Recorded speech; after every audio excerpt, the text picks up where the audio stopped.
Two Black journalists and two Black activists from Minneapolis were arrested in connection with a protest at a church on January 18th. Based on social media posts from U.S. Attorney General Pam Bondi, those arrested were Traherne Cruz, a former candidate for mayor of St. Paul and a co-founder of the Black Lives Matter in Minnesota, and Jamil Lundy. Journalists Don Lemon and Georgia Fort were taken into custody on Thursday night and Friday morning, respectively. Officials justified the arrest by citing the FACE Act, a federal statute that prohibits the use of force or intimidation against anyone seeking access to reproductive services, but the act also contains provisions that apply to houses of worship. Georgia Fort recorded this video when federal agents showed up at her home and her kids were present.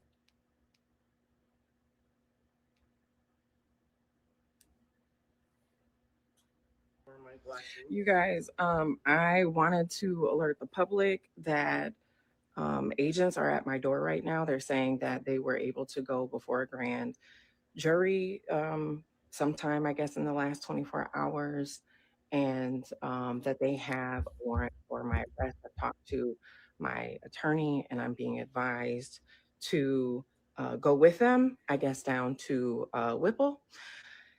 And my children are here. They're impacted by this. This is all stemming from the fact that I filmed a protest as a member of the media.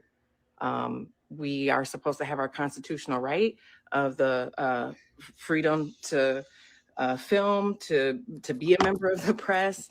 I don't feel like I have my First Amendment right as a member of the press.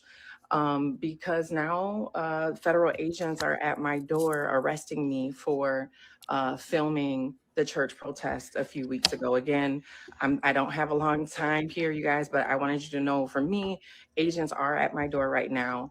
My attorney has spoken with them. I did send a relative outside to talk to them. They're showing some type of documentation, apparently, that they got an indictment from a grand jury. I knew that I was on a defendant's list. I did not publish it because it was under seal. And so we've done everything that we can to try and abide by, the advice of our attorneys. But right now, you guys, I wanted you to know I'm going to have to hop off here and surrender to agents as a member of the press. I filmed the church protest a few weeks ago, and now I'm being arrested for that. It's hard to understand how we have a constitution, constitutional rights, when you can just be arrested for being a member of the press. We've seen all these violations. All right, you guys, I got to go. They're knocking. Joining me now to discuss the assault on the First Amendment are Roland Martin, the founder of Black Star Network and the vice president of digital at the National Association of Black Journalists, and Tanisha Tidwell, who served as Don Lemon's executive producer at CNN.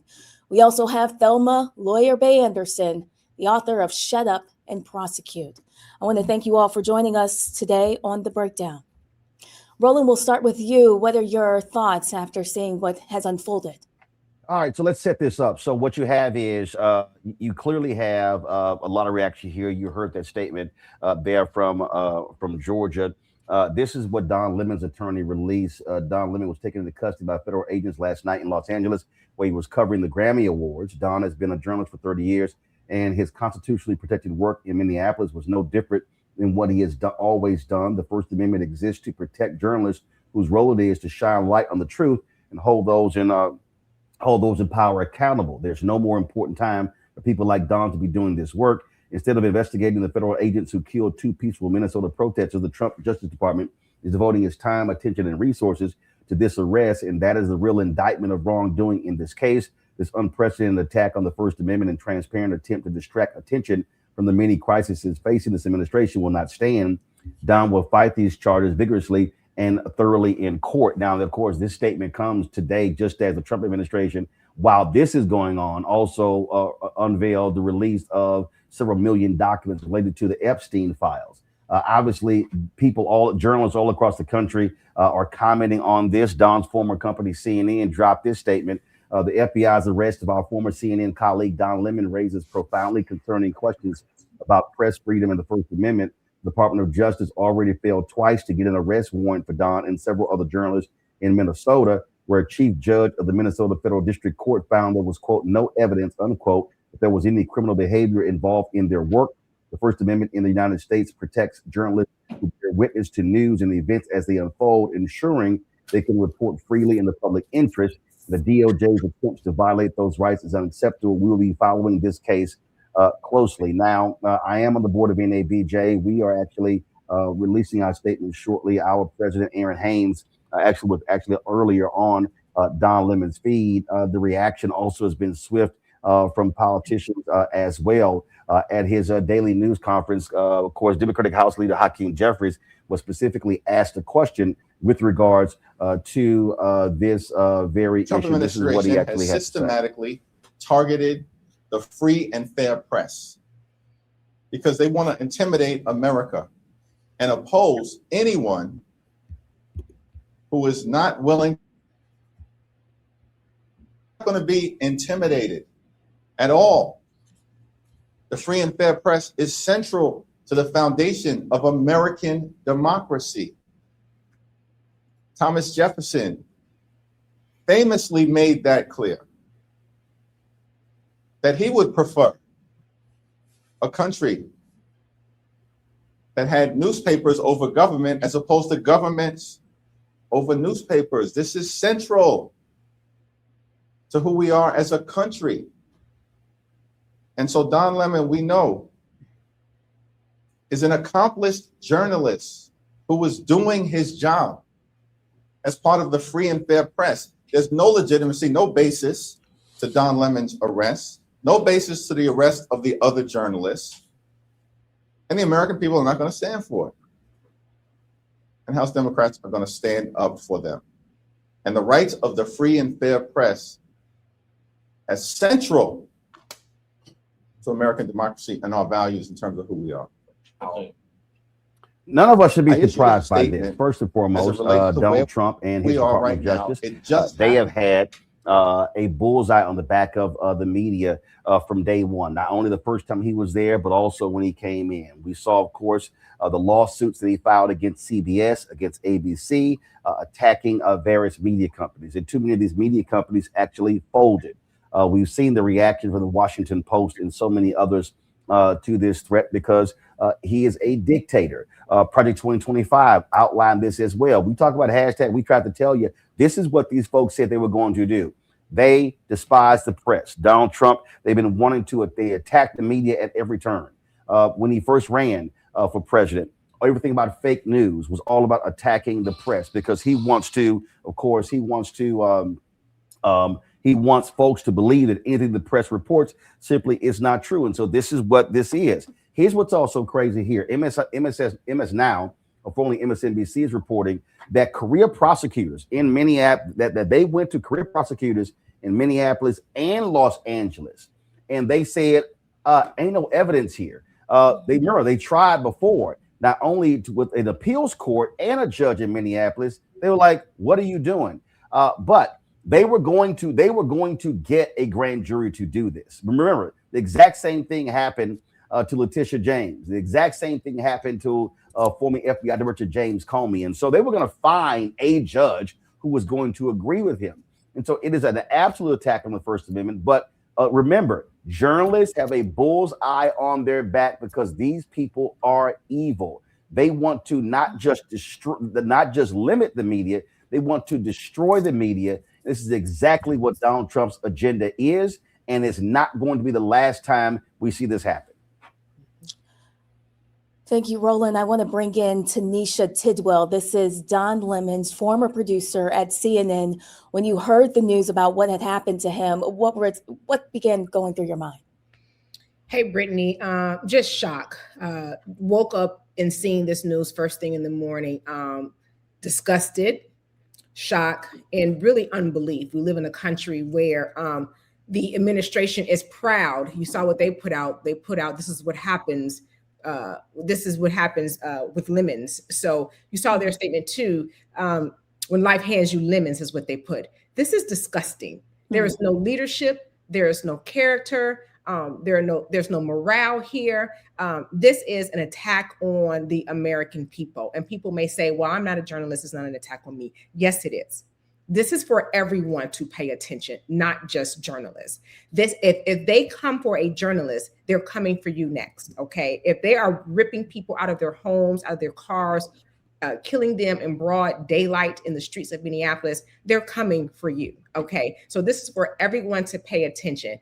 Our job as journalists is protected in the United States Constitution. Okay. There is no other job listed in the Constitution. It says the press, right? There are 5 core freedoms that we have: religion, speech, the press, peaceful assembly, right to petition.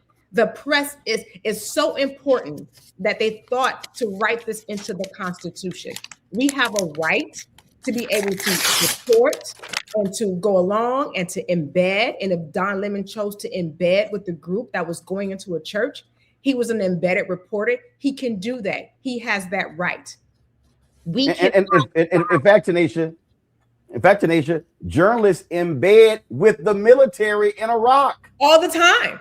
As an executive producer at CNN for almost 13, 14 years, we had journalists embedding with military units all of the time, going into Syria and Iraq and Iran, and they were embedded, and they could tell the stories and be objectionable and tell both sides, tell what they were seeing. When you look at the Don Lemon tape, that is what he was doing. He was embedding in this unit that was going into this church as protesters, which are all covered by the Constitution. So there are no grounds, as you said, Roland. There are no grounds for an arrest. There are no. What you have is these puppets, right, that are on the strings by the Trump administration. These judges, right, that are signing these crazy warrants to be able to do these things. These are Trump's friends. They're the puppets, right, being told what to do. So that is why you have this. This is exactly what just happened in my backyard here in Atlanta with the elections headquarters in Fulton County. There was no reason for that FBI raid, but a judge who's in bed with the Trump administration signs off on it. So here you go. These are bullying tactics. These are tactics for intimidation. And look at what's happening. The people of color. Fulton County is a county of color, okay, in Atlanta, right? That is where that's happening. Don Lemon, those who were arrested with him, the 4 arrested, Black people, okay? Could you imagine Anderson Cooper being arrested for this? I mean, God bless Anderson Cooper, but really, let's just be honest here. And then you have a sick White House that puts out "when life gives you lemons." In fact, this is the actual tweet right here. You see it right here. When life gives you lemons, and this is the graphic. Don Lemon arrested for involvement in the St. Paul church riots. This is people need to understand. This is the official White House feed. These are taxpayers paying for this. No couth, no class, no elegance, no intelligence, nothing. It is like 3rd grade bullying. Those of us who are parents who teach our children, you don't use cruel words, you're kind, you don't name call, all of the things that we teach our children not to do.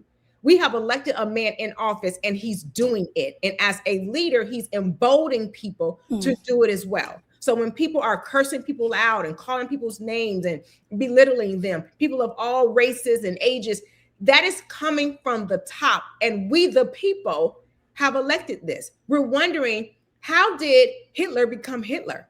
This is it. We're watching it with our own eyes, how Hitler became Hitler. We're watching a regime come into power. We're watching people stand by and do nothing. We're watching the press be just ran over and talked about. There are people at the White House right now, and we cannot call names, right? But they are afraid doing their jobs. They're told what to write. They're told what to say. They are afraid. You saw what he did to April Ryan when April Ryan was there. These people are afraid. We watched him on camera call a journalist pig. Listen, he attacked. President Obama did that? He attacked last time and this time, he's attacked April Ryan, Michelle Sindor, Rachel Scott. Ebony McMorris. I mean, he that's what he does. Cecilia Vega. I mean, this is what he does. The folks at R10DA, the Radio Television News Directors Association, they also put out their statement. This is Tara Puckey, R10DA president and CEO. The First Amendment is unambiguous. Journalism and journalists must be protected as they seek and report the truth. The Department of Justice cannot arrest a journalist simply because they don't like the journalism. The Radio Television Digital News Association demands all charges against Don Lemon and Georgia Fort be dropped immediately. Further, RTNDA calls on this administration to reevaluate its dangerous rhetoric and actions toward those who seek to inform their communities. Look, like I said, this is who these people are. And Donald Trump is going to celebrate this. His MAGA lovers are going to celebrate this. They're going to say, show you right. And this is just going to show you again the clear partisan divide, because how they view the media. Donald Trump and MAGA views non-right-wing media as the enemy. But this is what conservatives have been doing for more than 50 years. People have to understand. You go back to Dan Rather when he was at CBS, when he was the White House correspondent, when he was vigorously questioning Richard Nixon. What did they say? That his whole Fire Dan Rather campaign. And so the conservatives have always said, oh, the media is so liberal, it's so liberal, it's so liberal. That's what the Brendan Carr, the FCC commission chair, is all about. They believe the media is completely liberal, so therefore it must be transformed. And so this setup, what you see here, this thing has been positioned since going back to the 1970s and 1960s, because the right has been angry with the media covering civil rights movement, covering issues of impacting African Americans and others. And so people need to understand the context of this. They believe the media, colleges, all of these elite institutions are liberal havens, so therefore they must be destroyed. That is what their goal is. I want to bring in Thelma Anderson to the conversation. She's an attorney, and I want you to tell me, does the First Amendment actually protect journalists on the ground? The First Amendment, it protects not only journalists on the ground, but it protects the average human being that wants to speak up. So what we're seeing now is a dictatorship that feels that they're above the law because they're in power. So what is happening right now is indicative of what we experienced during the civil rights movement. But because we're on the other side of the mic now, they got to put us in a mix somehow.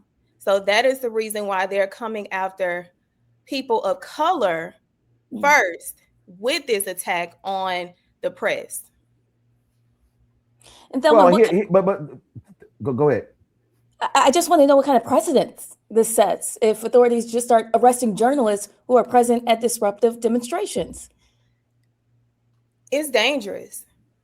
It's very dangerous. And we know it's dangerous when a judge said no. We know it's dangerous when several prosecutors said no. So it's not they have already cemented what this administration stands on. And we got to adapt and adjust accordingly, because we know that we're following the law, but they know that they're not following the law. And that's what is the issue. Well, Thelma, here's the thing here. First of all, this is actually, Ben Crump posted this here. This is a video from the Nest camera that was outside of the home of Georgia Fort. As you see, she's meeting with law enforcement. First of all, why the hell is the DEA there? They had no business being there. There's a Drug Enforcement Administration. Why is the DEA arresting a journalist? I mean, so understand that. But Thelma, I got to ask you this here. You're a lawyer. This is what really jumps out. You have career prosecutors, individuals who have committed their life to the law in the Department of Justice. What does it say to you when you have career prosecutors in Minneapolis, in LA, who have looked in previous cases, in the case in Virginia, Donald Trump fired the U.S. attorney in Virginia because he would not prosecute Letitia James. You've had after the killing of Renee Good, Alex Preddy, you had 6 or 8 prosecutors who resigned from the U.S. Attorney's Office. This is the crazier thing. We was having not just with journalists, it's how they are forcing career prosecutors who believe in the law, who say there's no evidence to arrest these journalists.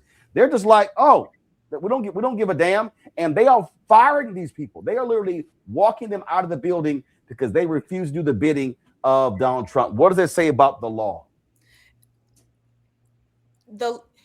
What it says about the law, when you have individuals who are formerly in a seat that I held as a former prosecutor and a former magistrate judge that handled the very same matters that warrant why these career prosecutors and these career judges said no, it is literally saying that they do not give a fuck about the law. They are above the law. That's how they have handled this administration from day one. So when you see these prosecutors coming out in the masses and said, no, not only do I have the Constitution to uphold, I have the oath of office and I have the oath of the license that I took and I swore on to say that I am going to do justice and seek justice, not seek to be above the law and not follow the law. Gentlemen, this is incredible. Ken Delanian of MSN Now. Actually, Ken is a great reporter. I actually worked with him when he, we were both at the Fort Worth Star-Telegram. He was a county government reporter. I was a city hall reporter. This is what he just reported. Two people familiar with the matter tell MS Now News that the special agent in charge of the FBI's Atlanta field office, Paul Brown, was forced out of that job earlier this month over his qualms about and refusal to carry out the searches and seizures of the Fulton County ballots. And this is the thing that I'm saying. When you take this story, they forced out the black admiral when it came to the killing of shooting down of Venezuelan boats. They're forcing out prosecutors. What these people are doing, they are forcing out very highly, eminently qualified people who refuse to break the law, who refuse to do things that are illegal. These people do not care about the law. And that to me is what is shameful and despicable. And they're doing it on the taxpayer dime. Here's the thing that I want to specifically speak on. And this is the reason why I wrote Shut Up and Prosecute, because I have witnessed when you have an unqualified individual that is running a government entity, one of the most powerful entities in your state, you cannot have a yes man. A yes man to injustice is very dangerous. And this is what we are seeing. What we have to see now from these prosecutors, or what side of law are you going to stand on? Are you going to stand on the right side of law, or are you going to stand out on the wrong side of law? Because we need to see you. We need to know, because we have not only on the local side, we need to see on the other side, because this has been happening for a while. And I said this year is the year that skeletons were going to come out in every avenue, every profession. And we're seeing the skeletons of the legal system being put on display that has been this way for Black and brown people for the entire existence as to why we have a criminal justice system. Hey, Brittany, AG Pam Bondi just dropped this video here. It's a 16-second video that she dropped on Twitter. Make no mistake, under President Trump's leadership and this administration, you have the right to worship freely and safely. And if I haven't been clear already, if you violate that sacred right, we are coming after you. Let me just get your initial. But I can tell you right now, don't be shocked. These people get embarrassed like they did in the James Comey, Letitia James case. I think that's what's coming. And so that's going to happen, Brittany. You know, Roland, what does this moment say about the current relationship between law enforcement, protest movements, and the press here in America? Well, actually, let's bring in Wesley Lowery, editor of BlackStarNetwork.com. He knows about this here. Of course, he was with the Washington Post and the Boston Globe. And here's the deal. He was there in Ferguson, and he can speak to how law enforcement, how they treated the press. Wesley, go ahead. Wesley, you on mute? All right. Sorry about that, folks. I'm thinking about a few different dynamics here. Obviously, like Roland, like Brittany, like almost everyone, Black journalism is a small world, so I know Don. And previously served on the board of the National Association of Black Journalists and also the Freedom of Press Foundation. And as Roland, I think, alluded to, back in 2014, covering the Black Lives Matter demonstrations in Ferguson, I myself was one of the first journalists arrested among dozens of journalists who were eventually arrested. And so I've spent a lot of time thinking about, speaking about, interacting on these issues. I think a few things immediately come to mind for me. The first here is, and it has to be said clearly, you all have said it, right? This is egregious, right? This is the deliberate disregard of the spirit and letter of the law. And it is the targeting of critical journalism, accountability journalism, people who would be seen as oppositional, and people who the Trump administration do not see as their constituents, and therefore who they don't see as people who they have to respect or whose rights they have to respect. There's no coincidence that the journalists here arrested, Don and Georgia Ford, are both Black journalists, right. Because there's not the perception that the Trump administration will receive blowback from people who the Trump administration actually cares about for doing these types of actions. But there's something else I want to note just very specifically here, because I think it's important for us. I've been thinking about this across Minneapolis, not just today with what's happened with Don, but thinking about it in terms of the federal action of the ICE agents and the Border Patrol agents compared to what we see often with local police during protest movements and other moments.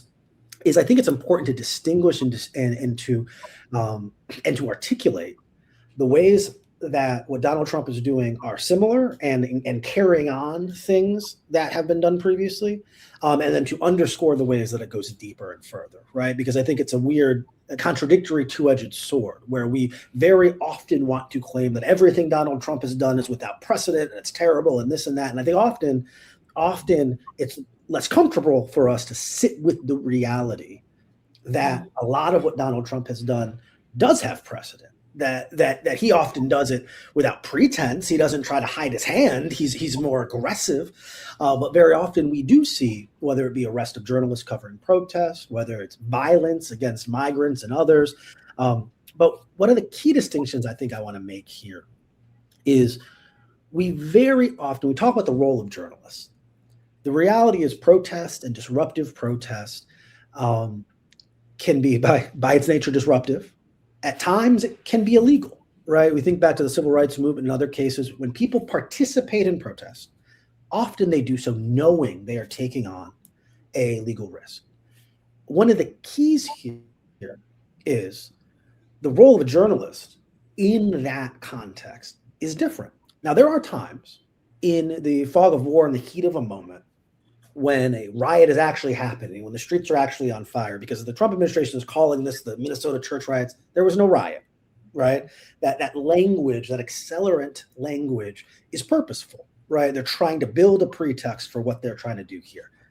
But there are times in the midst of a protest where the police arrest a bunch of people and journalists get caught up in that, right? Again, I say this as someone who's been arrested while covering a protest. And in those moments, that is an outrageous an unacceptable violation of the First Amendment. But we also do understand sometimes that in the heat of the moment, stuff happens and it gets sorted out. The reason I want to note that is because that's not what happened here. It's not that this demonstration happened and the police arrived and arrested everyone. It's that with full knowledge of who Don Lemon is, why he was there, what Georgia Fort was doing, the evidence that they were not participants, but rather that they were that clearly they're in a documentary First Amendment protected behavior, the Trump administration chose to then send federal prosecutors after Don Lemon afterwards, right? There's no cover of this was in the heat of the moment. We didn't know what was going on. They are knowingly looking the law in the eye and saying, we don't care about this. We're going to do what we want to do. And that is uniquely dangerous. That's uniquely aggressive in a way we haven't otherwise seen. The last point I want to make for this moment is it's extremely important, and it's always been extremely important. And I will give our friends in the establishment media more credit than I might otherwise be inclined to do. I appreciate CNN's statement standing up for Don, a former employee, which is not something you would always necessarily see. And I think people, the viewers at home, should take that for what it is, a remarkable rallying around Don because of the seriousness of what's going on here.